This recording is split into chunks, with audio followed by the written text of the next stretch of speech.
away dejected. And then he wrote that song Operator about that experience. Yep. Jim Croce, man. Damn. Plane crash. Imagine what music the world lost out on. I mean, when you think about... if he was that young of a man, he had plenty more music in him. Imagine all of the great artists that died young. What would we have gotten from them had they not, you know? Imagine if Ozzy had never lived to make, Crazy Train. Or you would think Ozzy would have been one of the ones that would have kicked the bucket a long time ago. That joker just kicked the bucket. Damn near 80, or whatever he was. Willie Nelson still out there making music? Willie Nelson. Oh, that's me, boss. My bad, that's my can. I saw the Mr. Producer, man. I was playing with a tin can in my hand. Tin can in my hand. That sounds like a rhyme. Mr. Tin Man. Kevin was looking around like, what is that sound? You know you fidgety, Shane. You get fidgety over there. Either it's the can or the cord. Yep. We just got to... I'm not one to sit still. Get you just... cordless over there. I'm a perpetual motion machine. That's what I am. You can't fidget with. Give me a wireless mic, when you gotta go wireless. What was that dude, Garth Brooks? Yeah, just get up and pace around. Your nerves are bad. There you go. My nerves are bad. Your nerves. That's what the old folks used to say. My nerves bad. Yep. I think I understand that now. You know what? I'm not jumpy though. I understand. Nerves I'm not jumpy, but I'm kind of always. Yeah. You're not jumpy. You just wound up like a rubber band. Yeah. You just wound tight. Just wound tight. Wound tight. Like the Energizer Bunny. That's what happens when you put the Energizer Bunny's batteries in backwards. Guess that motherfucker walk in reverse. He keeps coming and coming and coming. He doesn't go and he keeps coming. Hey man, it's been 2 weeks, Shane. It's been 2 weeks. I miss hearing that lovely intro of yours. Oh yeah? Yeah, brother. Coming to you now from that 86 Kid studio. Deep in the heart of underground Huntsville, Alabama, here with my co-host, Q the Messenger, and our illustrious producer, Kevin the Boss Man Richardson. They call me Shane the Brain, and back for popular demand, this is Vendor Chronicles. Let's go. Let's go, Shane. Let's get this show on the road. I say back for popular demand because what the audience doesn't know is that we didn't record last weekend. Thanks to our foresight and planning, we have an episode, we're ahead an episode usually, and so I think that's just by dumb luck, really. That's probably what it is. I think you made it sound nice. Like to attribute it to planning. You know what? I'm calling it dumb luck, Shane. We used to have a phrase in the restaurant business, when the corporate would come and inspect you, you would say, never prove your own incompetence. Make them find it out for themselves. Yep. You got If you know something's messed up, just stand there. Don't tell on yourself. Don't tell on yourself. They might miss it. Yep. Man, I watched this crazy video online. State trooper pulls this young kid over, driving a Camaro. He doesn't have a driver's license, and he acts like he doesn't know where he's going, right? There's a blunt in the ashtray. Damn. The cop's like, I'm going to be honest with you, man. If that's all you got, I ain't worried about a roach, right? So he starts looking at the car more closely, and there's like 5 bullet holes in the side of the car. He pulls the kid out. He's asking the kid. The kid is just like, yeah, you can search the car, whatever. The guy goes through the inside of the car, doesn't find anything but that one roach. Young kid is just leaning against the state trooper car, calm as you please. Nothing's going on. Anyways, he calls back up. Other people come out. He's calling on around like, look, are you guys looking for this car? It's bullet holes, whatever. Finally, they're like, you got nothing. You got to let him go. Bullet holes are not, you can't prove a crime happened, right? State trooper decides he's going to take one more look and pops the trunk, and there's a dead body in there. Wow. And the kid had just immediately... Did the kid know? Yeah, the kid knew. That it was a dead body in the fucking trunk. He killed him. Well, I guess he killed him. And go ahead, search the car. Yeah. He just calm as you please. He's like, I got a doobie. That's all I got. Searched the car. They were fixing to let him go. He was fixing to drive off with this dead dude in the back. And look, while the state trooper is talking to the kid, another dude pulls up behind him, just some random dude in a pickup truck, and says, hey, this guy's cousins are looking for him, and they're looking for that car. And he gets on the cell phone with some cousin, and they're like, we're looking for him. We don't know where he's at, but they're looking for the owner of the car, who the registration comes back to. Is that the dead body in the trunk? That's the dead body in the trunk. Goddamn. Yeah. Trooper opens the trunk, sees the dead body, pulls his weapon, and the kid is just like, he turns around, puts his hands behind his back. He's like, I know y'all got me. You got me. He said, who is that in the trunk? And the kid's like, that's Michael, the guy that they, said they were looking for or whatever. Like, that's Michael. Wow. He's dead. But he almost got away with it. He let them search the car knowing it's a dead body. Knowing it's a dead body in the trunk. He figured get a warrant. He figured they would find the roach. And just leave it at that. And just leave it at that. Okay, you didn't have nothing else. We found something on you. We might write you a ticket or whatever, but you're probably going to be... He should have chewed the roach. Shit, I mean... Swallow roach, man. Swallow the roach, yeah. Swallow the roach, bro. Yeah.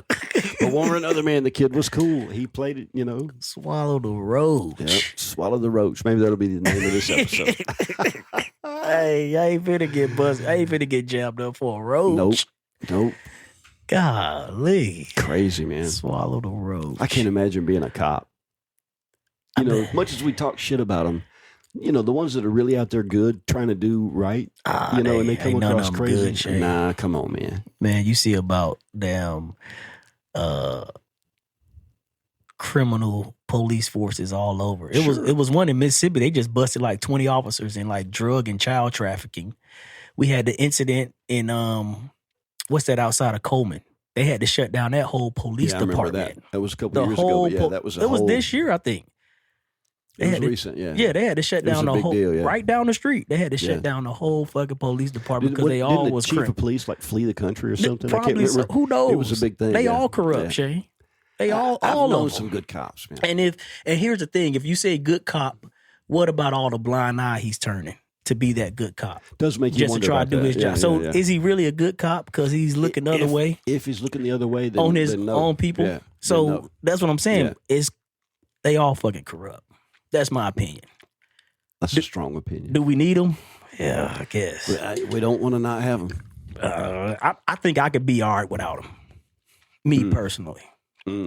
Now, my granny, yeah. My daughter, but me, I can fend for myself. That's probably true. I never had to call the police for nothing in my life. I don't know. I've never called the police. I probably wouldn't call them either. Yeah, I've never. I think they do more harm than they. I've never called the police. They'll never make a situation better. I'm not one to. Yeah. Well, how's your week been, man? Enough about the cops, Shane. Enough about the cops. How's your week been? But NWA, F the police. I'm a NWA. They got the YNs now. I'm still an NWA. The YNs? What's a YN? You know what a YN is, Shane? No. Young N-word? Yeah, young N-word. Them the YNs. Is that a...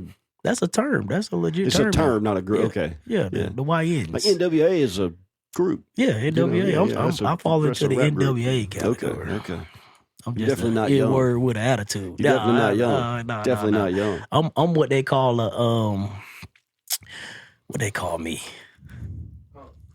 Yeah, I'm more. I'm starting to your fall face or behind your back. Yeah, I'm starting to fall into that unk category or young unk. I'm still kind of on the young. Yeah, I'm still a young unk. I'm almost in you OG damn near OG. category. Yeah, you damn near. You pushing OG shit. Pushing it. A little more gray in my beard, a little less hair on top. Maybe. Yeah, man. But I had a good week, brother. Yeah. Yeah, man. We had a damn good week. We had a corporate gig. And I love these corporate gigs. Oh, yeah. It's like, we need this X amount of bags, and we're going to pay you X amount of dollars. Oh, so you know what you're going to make. You know what you're going to make. Oh, yeah. So we had a corporate gig Thursday, and then we did Mid-City Holiday Market. Okay. Sunday. How'd y'all do there? We did damn well. Okay. We really did. For considering the weather, right? It was a lot of people. The foot traffic was there. Yeah. I mean, the street stayed populated the whole time. That's always been a solid market. Yeah, we started out slow, but then it started to just pick up as the day went on, and it just rolled along. I stayed fairly busy the whole time. Okay. Had a damn good turnout. Nice. Yeah, so I had a pretty profitable week. Yeah, that was cold and windy. It was cold and windy though. Of course, I was in Birmingham at the Christmas Village show at the Birmingham Jefferson Civic Center or whatever they call it now, Conference Center or whatever. I'd been there all week. So I set up or got Jessica's tent and stuff down there on Sunday morning and then drove down to Birmingham and did the show there and then came back. So What time you had to be there Sunday? 11. Okay. I got there about 11:20. Okay, you rode in a little late. Rode But in a your little booth late. was already there. Yeah. You My just booth had was to- already there and set up and Or open the curtain, basically. ain't nobody Yeah. there. So the show opens to the public at 12 and they have an early bird from 11 to 12. Mhm. Ain't nobody in there. You didn't miss Ain't out on nobody in that. there. No, I didn't miss out on anything. No. Okay. No. But Jessica did more at Mid-City than I did in Birmingham on Sunday. Wow. I figured that. That's the way it was last year, too. That's amazing. Yeah. The traffic was there Sunday. It really was. Yeah, it was a good day. Yeah, it was. I wish it was a little bit warmer, Right. but the traffic was there. Yeah, we probably would have done more in sales if it had been a little bit warmer. Mm-hmm. But, all in all, it was a good day. Because And it's about the averages. What you I have said, good days people- and bad days. And basically people was keeping their hands in their pockets Sunday Right. because it was so damn cold. yeah, that wind makes Everybody it had their hand tough, in their too. pocket. And there in Mid-City, that wind just gets funneled between those Oh, buildings. it's like a damn wind tunnel. Yep. Especially on the side Jessica then was on. Yeah. That upper side wasn't as bad as that that okay. back side to it. Mm. Yeah. It was, Well. rough. It was rough. But it was still a good day for me. We all made it through. Yeah, we did. We all made it through, and here we are. Yep. Kevin came and seen me. Uh-oh. Power on. Kevin came and got some popcorn from me. Okay. Want to say my wife bought a pair of earrings. Nice. From, I know from Jessica Kevin. had some popcorn. Yeah, She was eating that Simply Salted when I got home Sunday night. that's my favorite. Yep. She said, that Simply Salted really is good. Because I always get the caramel or the caramel It's apple. the guy when you that pop makes it favorite. See, there you go. It should be. I had a lot of flavors going too Sunday. Okay. I was running like damn 8-9 different flavors. Nice. That's what makes it tough to keep up. Yeah. Because I only can make one flavor But at a time. At least standing over that kettle in the cold beats standing over it in the hot. Yeah. Very true. I know that wind was blowing, but that kettle gives you something. Yeah. But overall, good week, man. This week we got a funeral Saturday to go to. Oh, no. Yeah, funeral. Who passed away?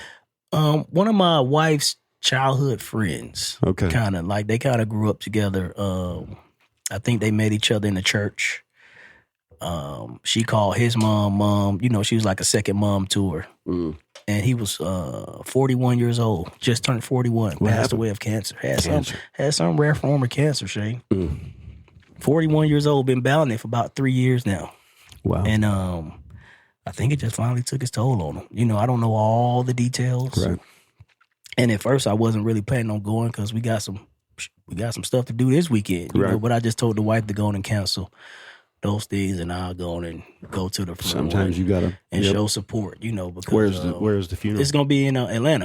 Okay. It's gonna be Georgia somewhere Okay. outside of Atlanta. So I went and bought a black suit today. Went and picked up a black suit, and I'm gonna go. You need to wear that suit next week, man. Let's see you in a black suit. Black suit. Yeah. Just wear it down here. We should wear a suit down here one time when we record. Okay. Make sure we get it on video. Yeah. I wouldn't mind doing I'm that. not putting a tie on. Dress up nice, get some nice professional looking pictures. There you go. Maybe I can get my son to come take some pictures of us Okay. when he get in town for We could take some pictures downtown, like what's her name was doing? holiday With her break friends or that time. whatever. Yeah. I can't think. Thanksgiving. Who? Oh yeah. Remember when we were the lady from the coffee shop? Kate. We started night. Caitlin. Her and her friends were downtown taking pictures. Oh yes. When we were getting coffee like one 2 night. months back. Yeah, like senior pictures or whatever it was. Correct. Yeah. We could get some nice pictures for the podcast. Yeah, that'd be cool. I think so. Dress up like the Blues Brothers. Oh man. John Belushi. What a great movie. Yeah, the Blues Brothers is good. Aretha Remember, Franklin. Cab Calloway. Cab Calloway. Cab was Calloway in there. ate it up on stage, boy. It ain't no thing if you ain't got that swing. He was the king of scat, man. Yeah, he was. It was Cab just Calloway. a rough Minnie the Moocher. She was a real fine hoochie coocher. Yeah. Cab Calloway is dope, man. But yeah, so we got a funeral, man, and I never liked funerals, Shane. Nope. This one, I mostly feel bad for his mom. I can't imagine as a parent having to bury a child, especially a guy. That's tough. I'm looking at, I'm like, he's 41. I'm about to be 41 in a couple months. That could have been me. Mm-hmm. Shit, what if I was in a position like that where I had some rare form of cancer that just happened upon me, So I I've been giving death a lot of thought. You know, I know we kind of talk about it on here. I won't say I give it a lot of thought, but you know, just thinking about it, like a lot of people afraid of dying. You know, and I ask myself, am I afraid of dying? Then I came to the realization that when death's here, I'm not here. And as long as I am here, death's not here. So why be afraid of something that you would never even see? I would never meet death. You think there's nothing on the other side? Conscious wise. It might be, but still on this side, I would never meet death because when I die, I won't be here. My conscious is spirit or whatever you want to call it somewhere else. I would never see it. If that makes sense. That's a deep subject. Because, like, if it's you and you do have a conscience that moves on, then yes, you will see it. No, I won't. Because my conscience done moved on, and this body's gone. You know, I would. So you think we would never meet? I would never meet. So you think the point of death, there's a break in that consciousness, or does it flow through your death? It might just flow through my death, which means that you would experience your death at one time. Nah, the people around me is going to experience my death. I won't experience my death. I just wake up somewhere else, baby.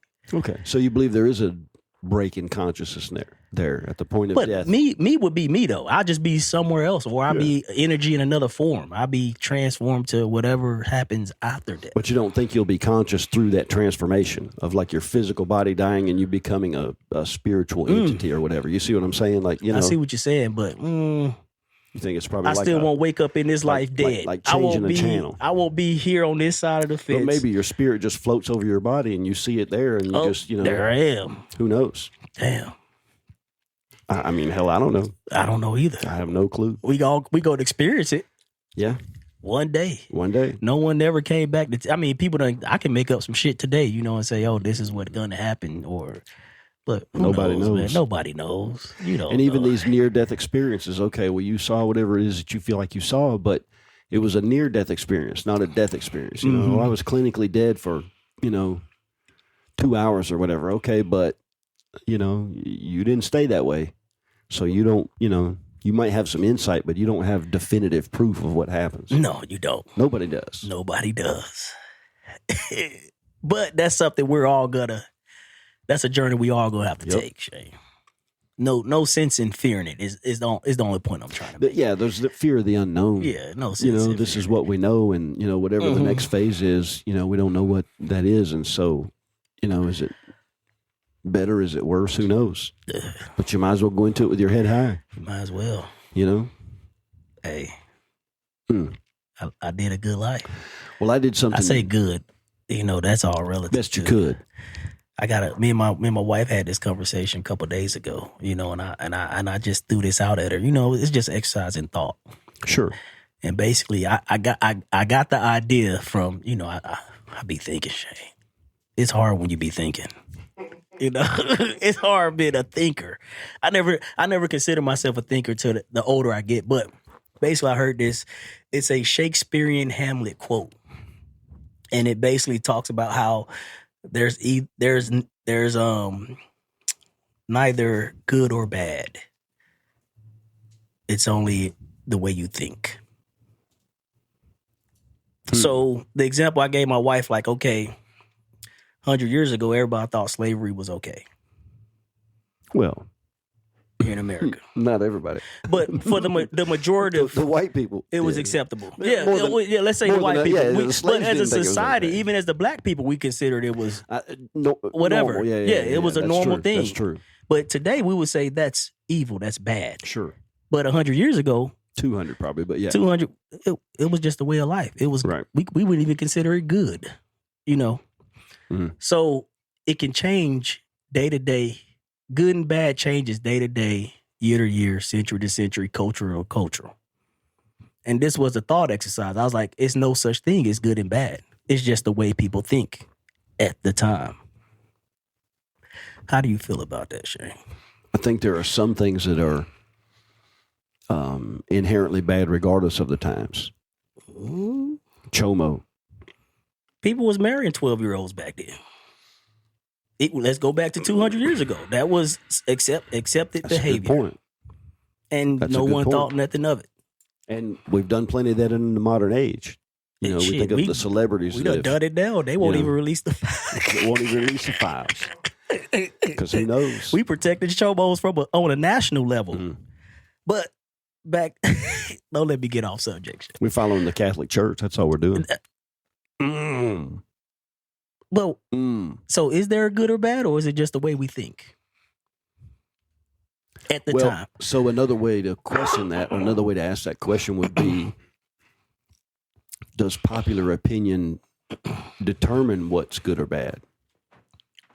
In other words, if popular opinion says it's okay for a grown man to marry a 12-year-old, that still don't make it right. Popular opinion said slavery was just the norm. That still didn't make it right. It was still wrong.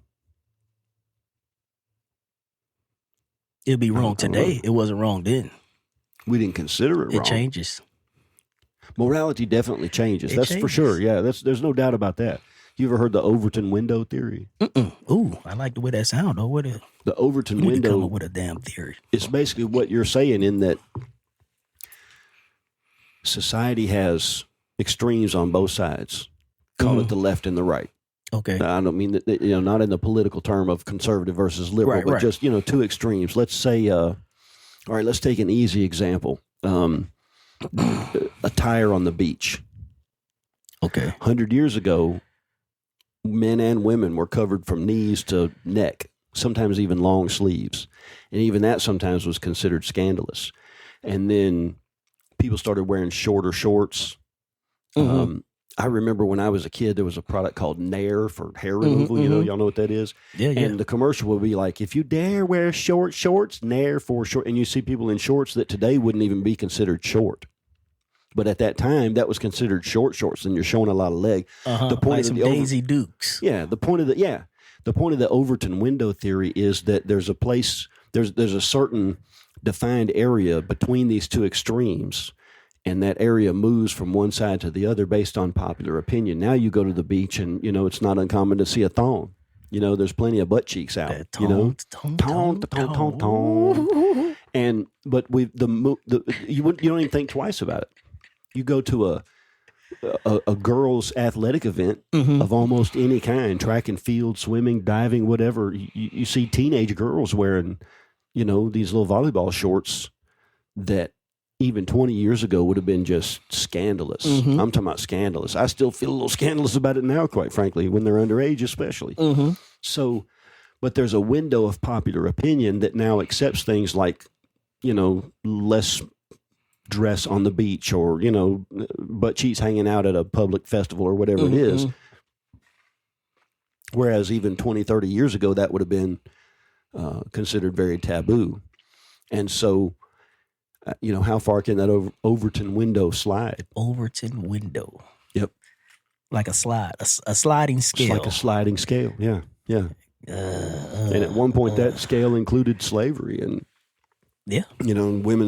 women having no right to vote, black people having no right to vote. We always had the right to vote. We couldn't exercise the right to vote. Correct.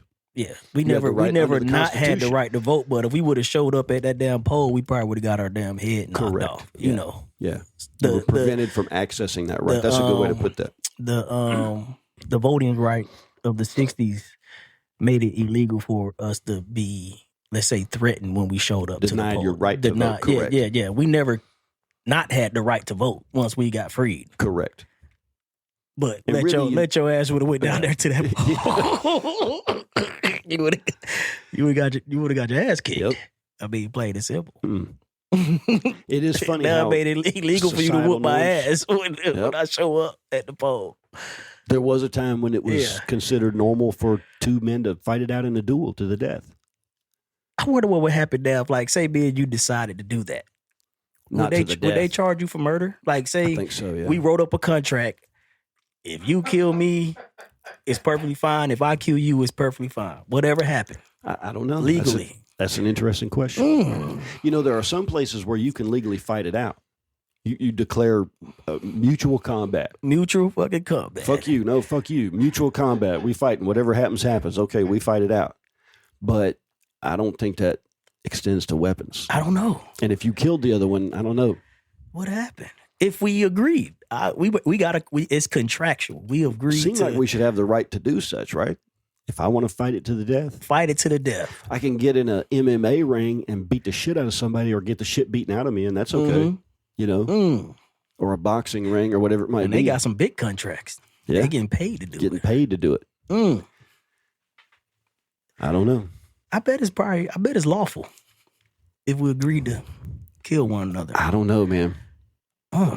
That's it'd be fun to talk to a lawyer about something. We'll get a lawyer on the podcast what would one happen time. if we start both asking agree, legally questions. wrote up a lawful I almost binding want to say contract. there are specific laws preventing duels. I almost want to say that. We done progressed as a society. Maybe. Maybe some people just need to be called out. Yeah. Man, I did something this weekend I said I'd never do. Uh-oh. So I had this show down in Birmingham, and as regular listeners to this podcast will know, often when I go out of town, if I stay overnight, I sleep in my van somewhere. And I slept in my van right in downtown Birmingham. So you would never sleep in downtown Birmingham? I've always said I would never, I would always get out of town a little bit and find a hotel and park behind it. You saying you slept right in the heart of the city, right basically. in the heart of the city, underneath of the highway or underpass, yep. Now, I found a parking lot that it was okay to park 24 hours. So I had a legal right for my van to be there. Right. So I didn't Were have you to the worry only about, car out there as the night went on? No, there were okay. a couple other cars out there, okay. Which made it even better too. But the city of Birmingham has done a real nice job of building a park underneath the overpass there in downtown. And it's well lit at night. And there's, people around and what It's have beautiful, you. that little It really area is. you're talking it's about. very nice. Yeah, it is. It's very nice. I made a joke like the parking lot where I parked at was also the parking lot for the pickleball court. And I'm like, how safe can you be parked outside a pickleball court? I mean, this is not exactly a gangster place right here with the pickleball. But you know what? I woke up, I was awake, but it was early Saturday morning. And I was awake in my van and having a cup of coffee out of my thermos and, stretching out a little bit and doing what I do. And these 4 guys come up, and it was 4 gay guys playing pickleball. They had like some Gwen Stefani on their boombox, and they were kind of prancing around. It was hilarious watching these guys play pickleball. It was very funny. It was hilarious. You sat there and watched them play? I sat there and watched them play for a little bit. I bet it was amazing. Yep. They were dancing. That was like watching live TV. Yep. They had the Gwen Stefani going. Beat it. Oh, my God. Can't beat it. Oh, man. I never played pickleball. Honestly, it looks like fun. It looked like it really looks like fun. If you get hit with that damn ball, like it'll hurt. I bet it would. They do the ball in the net. They No, that's not pickleball. That's lacrosse. That's lacrosse. Yeah, you're talking about lacrosse. Pickleball is where they're hitting. They got a little short paddle, and it's like miniature tennis. Does the ball have a little net on it? The court has a net on it. Yeah, just like a tennis net. Okay. Except the whole court is smaller. It's smaller. Yeah, and you downsized. Yeah, tennis. It's like a downsized tennis. Okay. You got a ball that looks like a wiffle ball. Okay. But it's more sturdy than a wiffle ball, and you can get and it's got holes, so you can get some spin on it, like a waffle ball almost. Yeah. Okay. Yeah. Wiffle, waffle, whatever you want to call it. It looks like it'd be fun. I've never played it because, quite frankly, I got too many other things going on. Yeah. I don't even have time to play pool, So, but it looks like fun. But yeah, I had an uneventful night. Slept in the van, had no problems. Woke up the next morning. Here we go. Yep. Have your life sped up?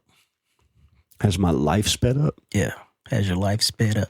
Let me slow my talking down. You mean get to talking with fast. age? Yeah. Do you feel like you were more busier than when you were younger? No, but I was pretty busy when I was young.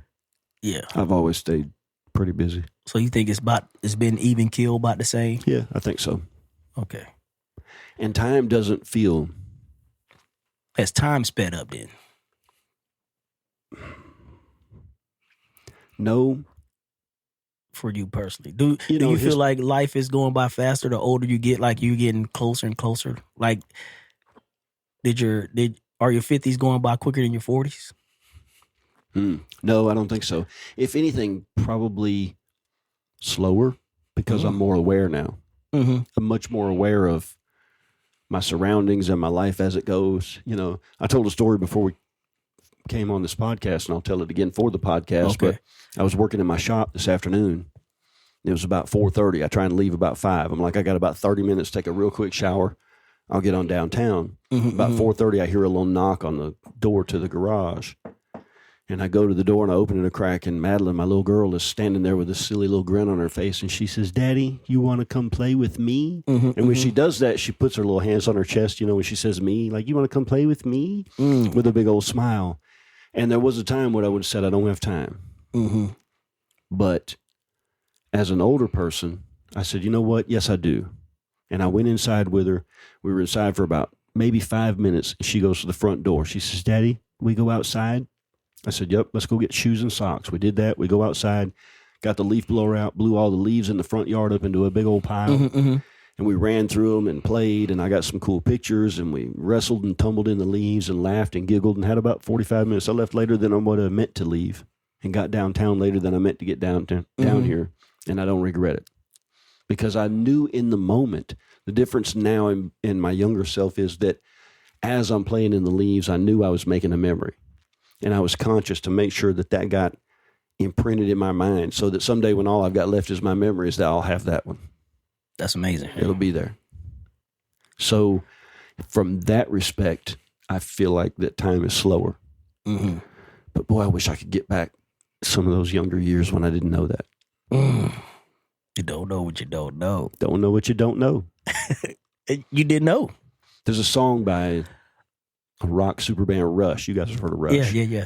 I probably quote them. You've been to some Rush concerts. I've been to a few. Yep. Yeah. It's interesting. They had a drummer named Neil Peart, and he was considered the professor. He literally had a PhD in percussion instruments. This guy went all over the world, Africa, South America, Australia, learning different beats and different drum techniques, and then he would incorporate it into his drums. He was amazing. Okay. Some of his work was just amazing. Anyway, he passed away. It's a 3-man trio. And this guy was like an iconic. He wrote the lyrics to all their songs. And then the other 2 members wrote all the music to it. Well, he passed away 5 or 6 years ago. And Rush has announced that they're replacing him with a female drummer from Australia. And they're on tour. That's a bold move. Aussie. We'll see if she can play. I mean, it'll be all right. It won't be the same, but, I'm not going. I think they'll be all right, Shay. Yeah, I'm not going. I'm not hating, but I'm not going. For her to get... I'm sure she's great. To fill the application for him as a drummer, I guarantee amazing. She's amazing. I'm sure she's amazing. Yeah. And I got no prejudice other than, I've seen him plenty of times. Daniel's first concert was a Rush concert. And they played songs that he remembered growing up. Did you go with him? Was it a concert? Yeah, Daniel he and I went. Yeah. Wow. And it was a religious experience for both of us. A religious experience? For sure. 100%. Hey, I ain't never heard Shay say you had a religious experience. I've had many. Just very few in church. Just very few in church. Well, I talk about that band King's X a lot, ad nauseum. But they've got a whole shtick called the First Church of Rock and Roll. And that's, they do a whole thing. This is the First Church of Rock and Roll.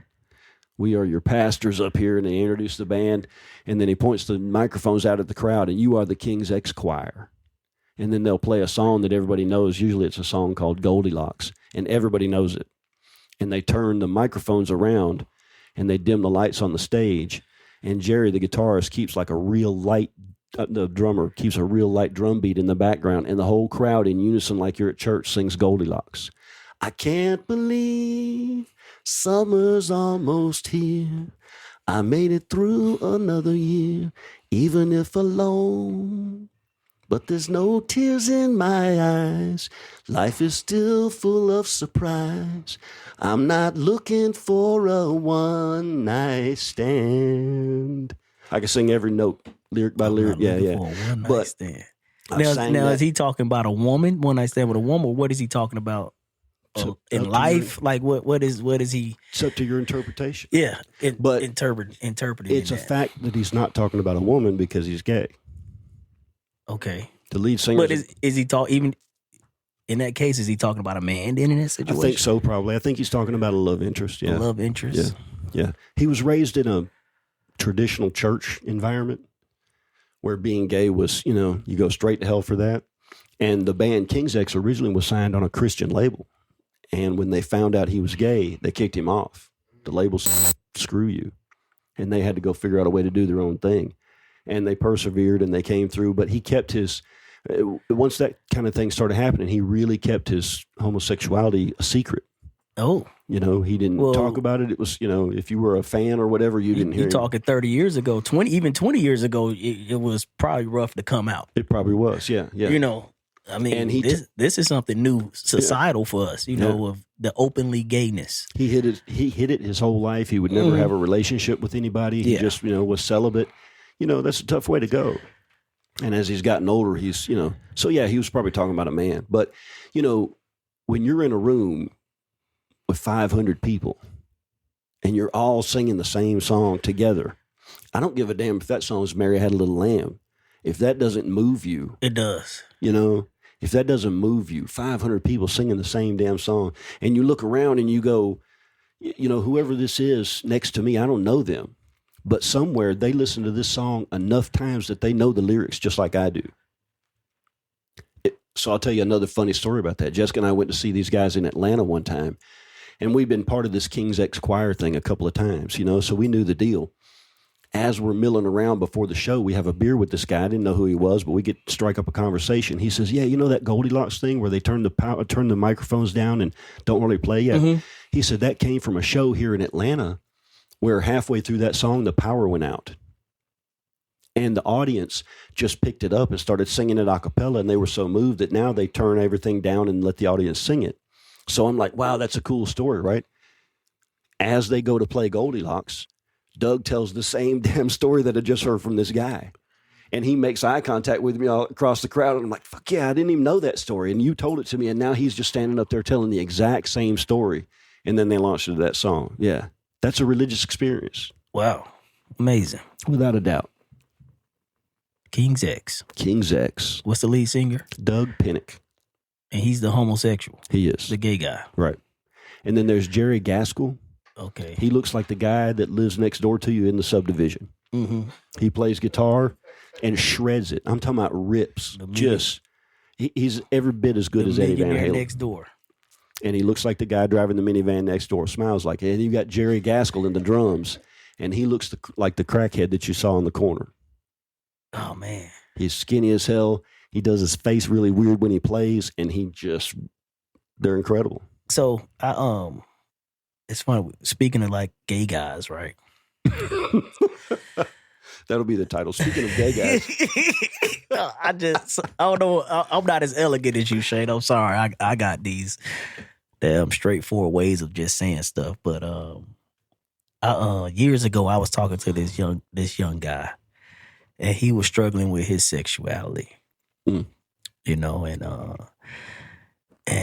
let's say I'm in a leadership position. Okay, and this one of my underlings, one of my subordinates, okay, to be more politically correct. There you go. And you know, we just having a personal conversation, you know, not talking about work or whatever. And he was like, yeah, I don't know if I'm straight or if I like guys. You know, and I took a deep breath and I was like, okay. You know, I wasn't expecting the conversation to go that route. Right. So I was like, all right, we getting on this subject. So in a work environment, you know, you want to be kind of careful, you know. But he was like, what advice could you give me? Basically, he was seeking advice. I'm a little older, you know. He was this young guy, you know, maybe 18, 19, just starting out in the workforce. You know, I'm probably damn near old enough to be his father. You know, this is about 2 years ago. Okay. And so, yeah, so I would have been about 38. So I would have had probably 20 years on him, you know. So I'm glad he came to me for to even have this conversation. And we talked, you know, and I asked, well, are you a virgin? And he said, yeah, I'm a virgin. And I said, well, you might need to try it before you decide you don't like it. I don't know if you either.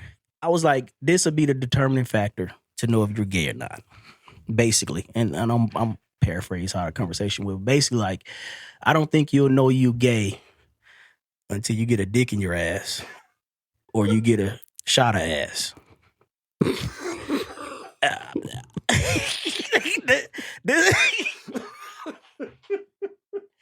This is the best advice I could give the young man. And I was like, you know, And I told him the story about how I got a finger up my butt, and I was like, it was very uncomfortable and very unpleasant.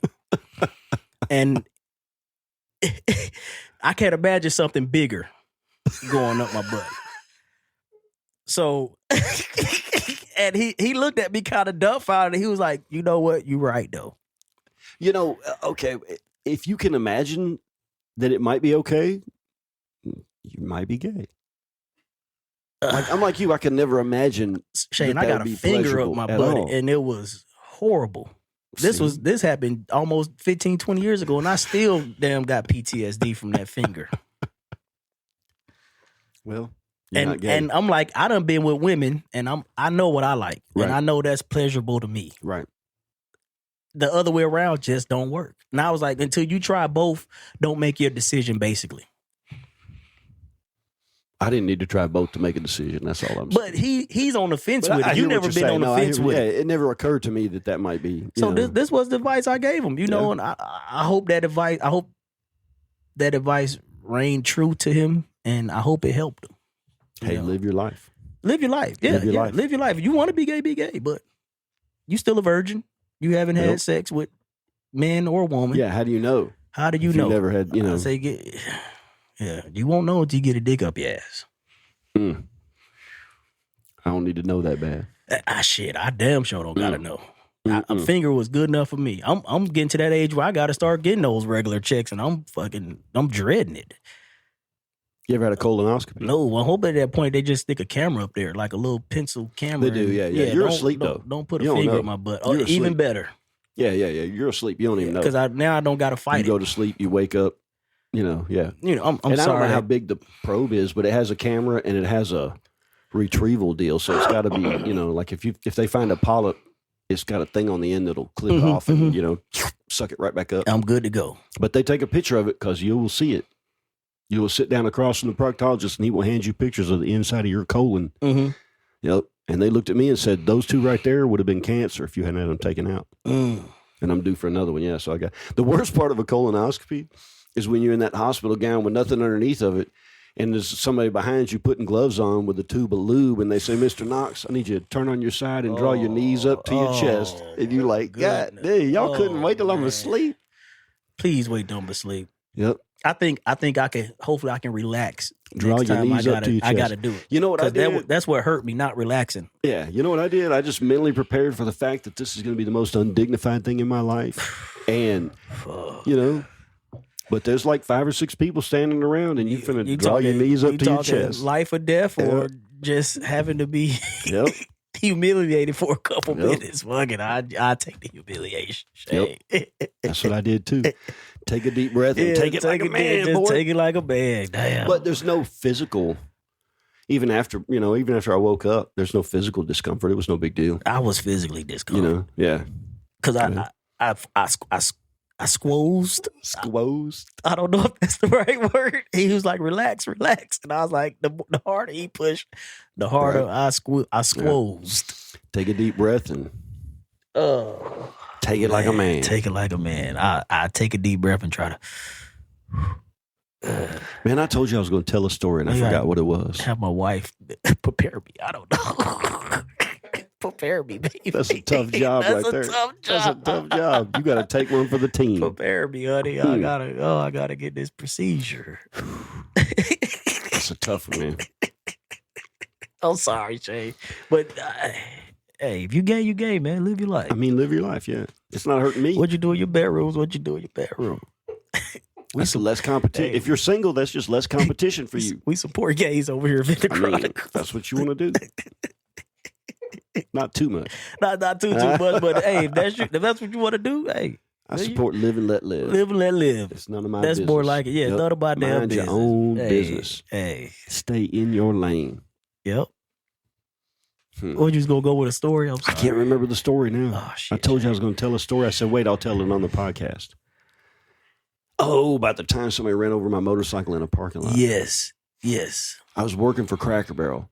It was late one night. I was closing, and I'd pulled my motorcycle up towards the front of the building. I'd always park it in the back of the parking lot, so the customers would have the front spaces.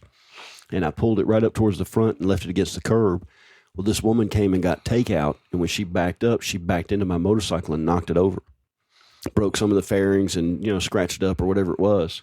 And then she took off. Well, here's the thing. We had it on video camera, had her walking into and out of the restaurant, had her walking up to her car, had her backing into the bike and driving away. Mm-hmm. But here's the other thing. She had a takeout order, so we had her telephone number. I called her and called her and called her. She wouldn't answer the phone. I found her on Facebook, sent her messages. I got you on video, running over my motorcycle. We just need to make this right. I'm not trying to screw you, but, it is what it is. She never would respond, right?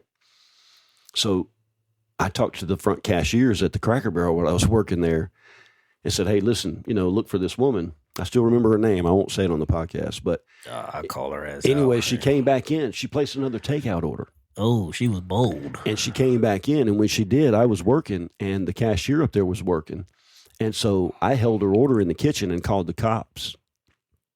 And then when the cops got there, we called her up, let her get her order and pay for it. And when she walked out, the cops were standing there waiting for her. Mm-hmm. And they took a statement from her, and they admitted that she admitted that she had done it.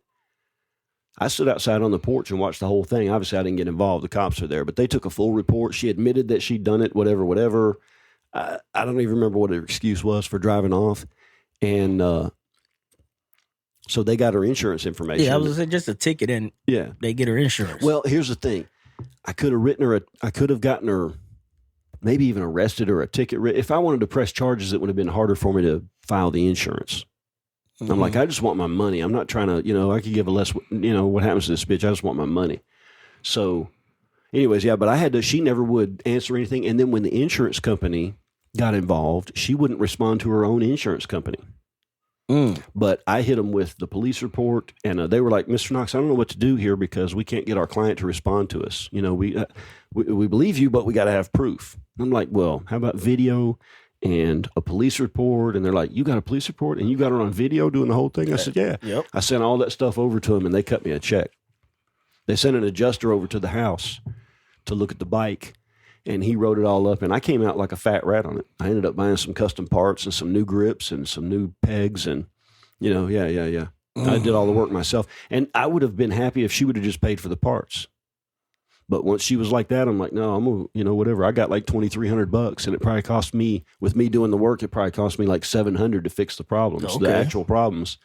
And I did some upgrades. I got some custom seat covers, and you hit a little lick. You had to put a little lead work in. Yeah. Yeah, good thing you had that video and her name and all that good stuff. I'm surprised you was parking your bike anywhere where someone can hit it.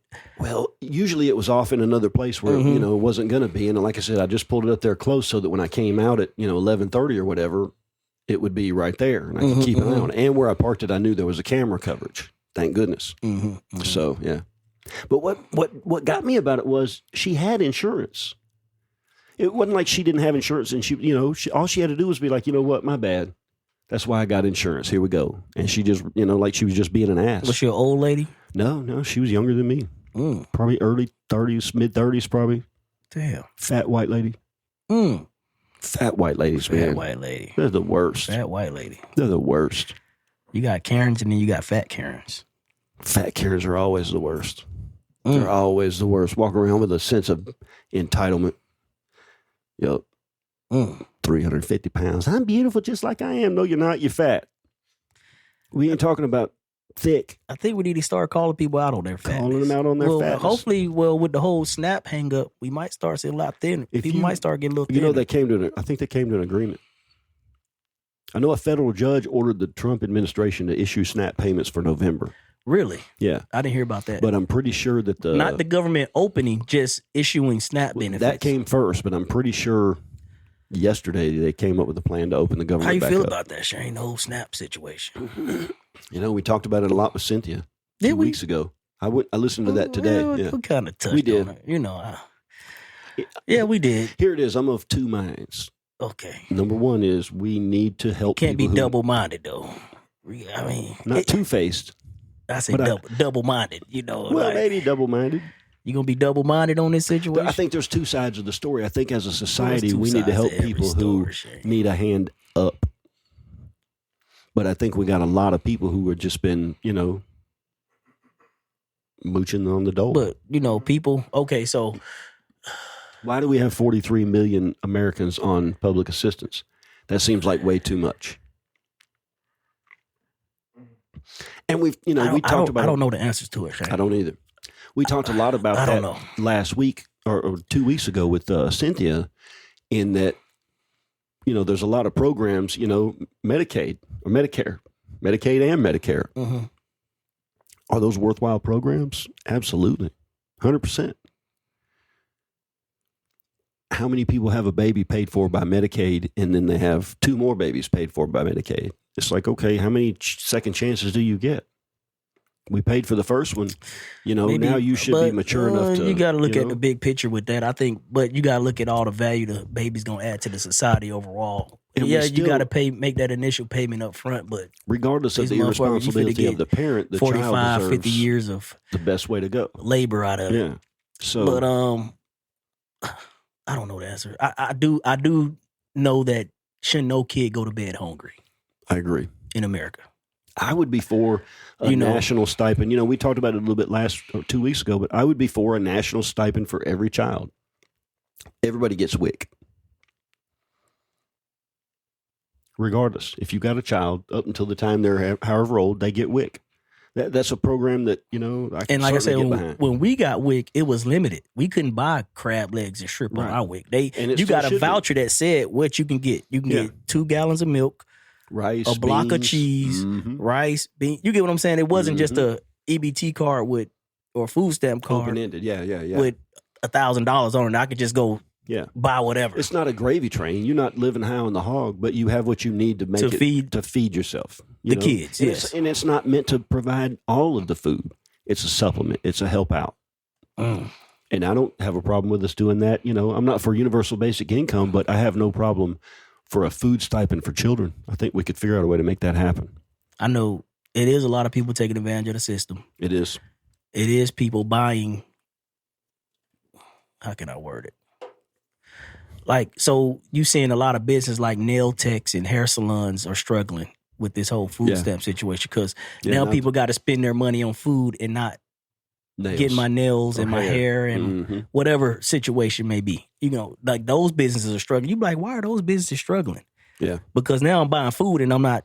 Yeah, I'm having to pay for my own food, and so now I don't have money for the nail salon. Getting what I want. I got to buy what I need now. Yep. So I think a lot of people who's taking advantage of it has been buying what they want. And the food thing is something that American taxpayers have just been covering for them. I think there's a lot of that, yeah. A whole lot of it. Yeah. And and that's unacceptable. Because if you can afford to get your nails done, you should be able to afford to buy your food. Right. You should not be getting SNAP if you can go to, and I'm not talking about you saved up and once a year for your birthday, you went and got your nails done. Right. We're talking about these people that are supporting these nail salons and now they can't afford that because their government assistance has been taken away. Mm-hmm. I got a problem with that. I'm with you. Yeah. I got a problem with that. Yeah, that's not right. That is not right. How do we blend a compassionate society that helps out people that really need it with... But do you really need it if I can afford to go get my nails done after I've used it? Exactly. But we do know some people really do need it. Not everybody's abusing the system. Older people, disabled people. Yep.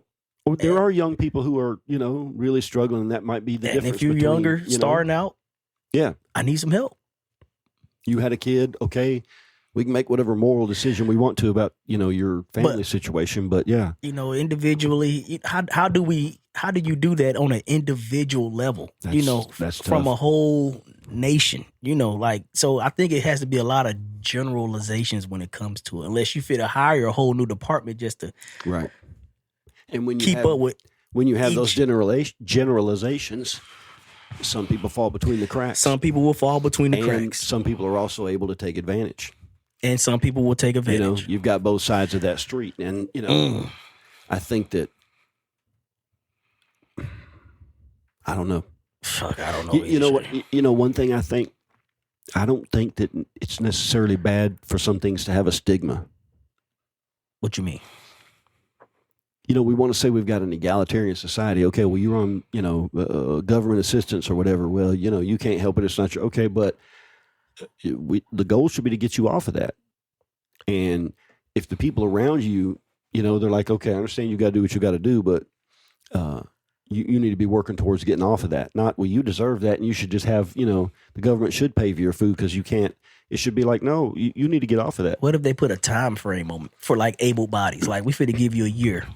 We finna give you 1,000, 2,000, whatever the number may be. Right. For a whole year. You got a whole year where you're gonna definitely have food, and we'll give you housing assistance. Right. But after this year, if you don't got your shit together, you got to figure it out. You got to get a job. You got to. I've often thought maybe you done used up your allotted time. Yep. Now this service need to go to someone else who might can get it together. But what if somebody starves to death? I can imagine a whole year without having to pay rent and food. Can you imagine how much you could get ahead in that 1 year? Oh my goodness! If we give you a whole year, we gonna give you whatever. Okay, your mortgage is $1,500. Okay, you got 4 kids. Let's say $2,000 a month. You be able to feed your 4 kids. But after a year, don't come back asking. You can't come back. You done like okay. In the military, I had the GI Bill. Right. They gave me a time frame to use that GI Bill, and if I didn't get that GI Bill using that time frame, it's over. It's gone. It's a wash. Yep. So if the government was able to do that for the veterans, why can't we do that? I'm just throwing out an idea. I think it's a good idea. We finna give you a year to get your shit together. You got I can't imagine a year to just no rent, no food. I'd be in such a, I'd be able to get ahead. I'd be able to get ahead. A lot faster than I am now, Yes. It's hard treading water. It is. And treading water means you don't have time to branch out and do even other things. Nope. If all your energy is focused on your daily survival, then you don't have time to grow. You don't. You're just keeping it up, Yeah, I'm for some kind of a reform. Like I said, 43 million people on public assistance seems like too much to me. When you consider how many people are in the United States, 300 million. So what is that, a sixth? Shit. That's a lot. That is a lot. That is a lot. And I think, we've talked about carrying how many of those water. are older folks? Older and disabled. Sure. I think we need to support the old and disabled. I agree. As a society. Again, I think Medicare is a good thing. Mm-hmm. I do. And I think Medicaid is a good thing. What do you do? I mean, you told a story about yourself very personally about being in the military and still not hardly making enough to get by. Oh, hell no. And needing some help. And you were serving the country. And that's what 2 paid for cars. Yeah. Yeah. You're talking about, somebody doing the right thing, doing what they're supposed to do, quote unquote. Mm-hmm. That's the way that is. And if we don't help those people, but I also think that part of the solution is to work on our own economy. I don't know if the tariff thing is a good idea, but anything that brings industry back to the United States, I think is a good thing. Mm-hmm. If you have businesses where people can earn a living and make enough money, I think generally speaking, most people would rather be self-sufficient. I would agree. I really think that's true. And even when you talk about, you take anybody in the projects, it may be even generational. If you asked them, would they rather live in a house in a suburb with enough money to pay the bills and, buy eggs and stuff, they would say yes, for sure. They have no way to achieve that. They have no concept of a pathway to make that happen, but they would prefer to do that. And I think if we strengthened our own economy and said America first, then some of those jobs would be. That was the whole. That was the premise Trump ran on. Make America great again, America first, make America great again. And for all of our faults, there was a time when a person could have a good paying job and, come home to their family. You're not getting rich, but you could afford a small place somewhere, I mean, right next to us, Fort Payne, Alabama. Yep. Fort Payne used to be the sock capital of the world. I didn't know that. They made more socks in Fort Payne than everywhere else in the world combined. They shipped them all over everywhere.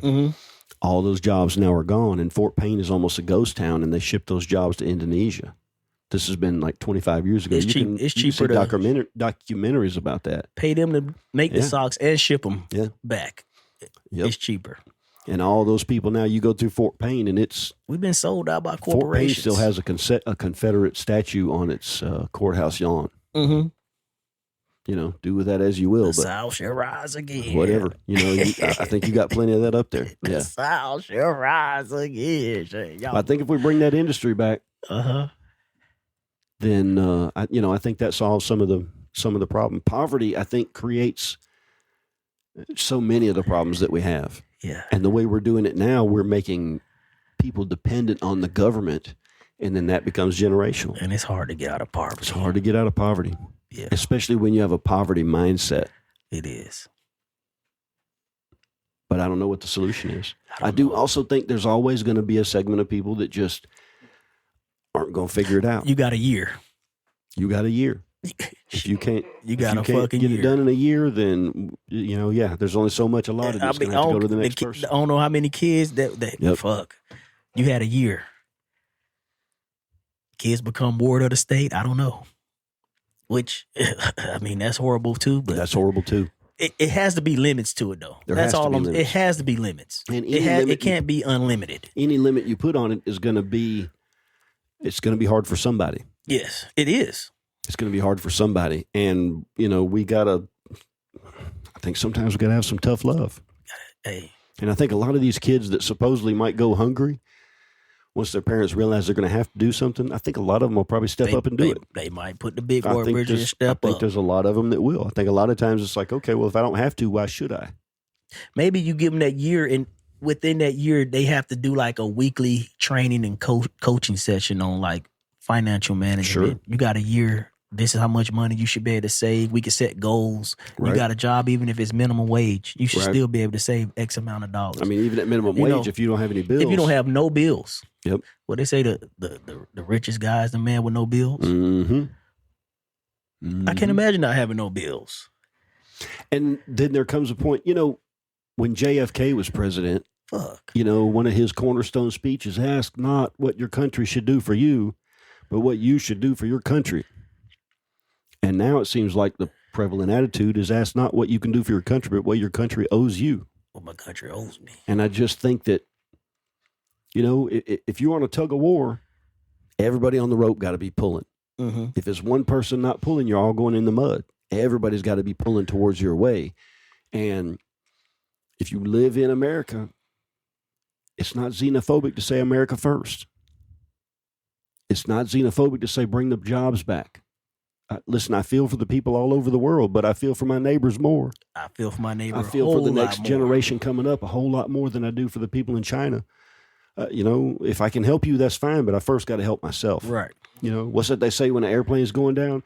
Put the oxygen on yourself before you, help anyone else. Yeah, before you help anyone else, fix your own self. How can you help anybody until you've done your own, And I think that somehow it's become popular to say that we're being racist or, xenophobic or whatever.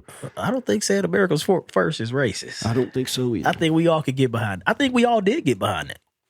That a whole America first. Make America great again. I mean, that was a little edgy for me, but I Sure. could get behind put America first. Yeah. The problem that Let's put our country first. I think everybody would say, most people would say that they want America to be successful. I think sometimes we have different ideas of how to make that happen, but that's what makes it good. Yeah. That's what makes it good. But, saying buy American, that doesn't mean screw everybody else. We had a conversation probably a year or so ago about Black Lives Matter. Of course, that's turned out to be a whole nother thing, but saying Black Lives Matter doesn't mean white lives don't matter. It does. Saying put America first doesn't mean, fuck the Chinese or whatever. It means we go first. Yeah.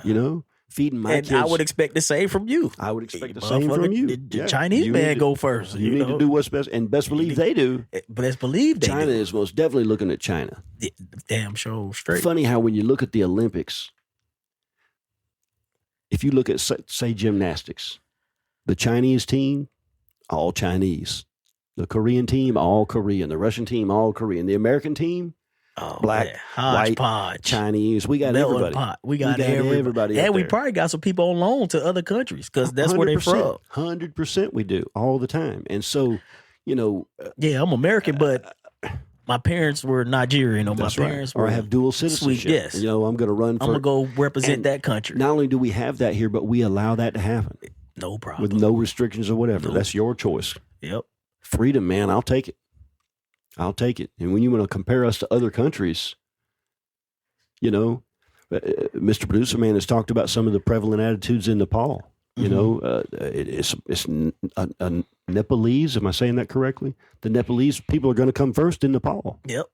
As it should You got to be. pay that foreigner tax. You got to pay that foreigner tax, as it should And be. it is what it is. Right.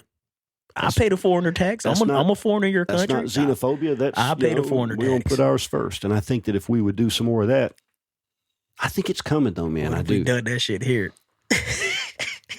All immigrants we tax for. I mean, they do that But shit in other countries, they though. do. I done been to other countries For where sure. you got some money for my coffee. You got some Yep. coffee money for Yep. me. Motherfucker, you got to pay the. You got to You got to pay the toll. plate. You got to pay the toll. gotta It pay the is what, toll. and I don't think nothing of it. Nope. Let that happen right here, though. If you don't like Motherfucker, it, go home. say the coffee shop start asking Shh, please, immigrants to pay more. please, Man, People the motherfucker freak get out. canceled so damn quick. Freak out. But you go to other countries, you don't even think twice Nope. about it. Nope. America's still the greatest country. Still the greatest country for all our faults. Yeah. For all the things we've done wrong, and we've done plenty. I would agree, Shane. I love my country. Let's close this thing out. I love my country, Shane. I love my country. Yeah. I don't always love my government, Oh man, the government's so damn. but I love my country. Well, it's been 2 weeks. It's been 2 weeks. I feel like Shane. I've been rode hard and put up wet, as the Ooh, Westerners would say. Rolled hard. The saddle was rolled hard and I- put up. I didn't wet. get my bag of oats after that run, but that's okay. I got a few more weeks to push hard. I think coming back off 2 weeks. I think this was a great show, Shane. I agree. And I can't wait to see this show flourish. So I wanna say, the most powerful words in your vocabulary are two simple words, and they only make up 3 letters. And those words are I and am. I am. Whatever comes after that I am is what you are. I am a Whatever great you say I co-host am. to Shane the Brain. Thank you, sir. You are. I am excellent. I am healthy. I am rich. I am love. I am life. So I am could be one of the most powerful words in your vocabulary. 'Cause I am can create your realization. Your imagination on the words I am will create your realization. Whatever you say you are, is what you are. If you say I am sick, more than likely your ass is sick. If you say I'm broke, more than likely you are broke. So change that to I am rich. Throw it out there and let it manifest itself. Bruce Lee used to say that. What's that? Same basic concept. Never put yourself down. Never tell yourself you're weak, because the body doesn't know the difference between what you say, whether it's true or not. So tell your body that you're strong. Tell your body that I am strong. that you're, have endurance, whatever it is. It's funny. The last few weeks and the next few weeks coming up have been a busy time for me. We've talked about that personally, and I've been burning a lot of midnight oil. I'll be in the shop tonight until I feel like it's not safe for me to be out there, and then I'll go sleep for a few hours and get back up and do it Right. again.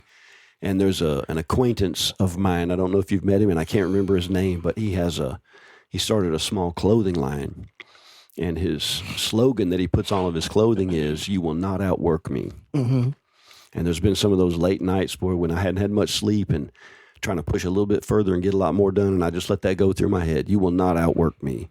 You will not outwork me. And it works. What you say, You can almost look at it like an affirmation. an affirmation, maybe a mantra. Maybe a mantra. I am strong. I am healthy. I am good enough. I am good enough. I am working hard enough. I am able to work a little harder. Yep. You And will usually not you will outwork me. manifest it. You will not outwork me. I am the hardest worker. You won't outwork me, Shane. So I just want to leave people with that. We always try to leave people with something that'll make them better. We'll also put a defibrillator on their mind, because I think in this current time, I think it's a lot of people that's down right now. I think so. So I just want to encourage people to change their mindset and manifest and project what you are or what you want to be. That's all I got, Shane. Well, this has been Vendor Chronicles. Peace. Hey, good show.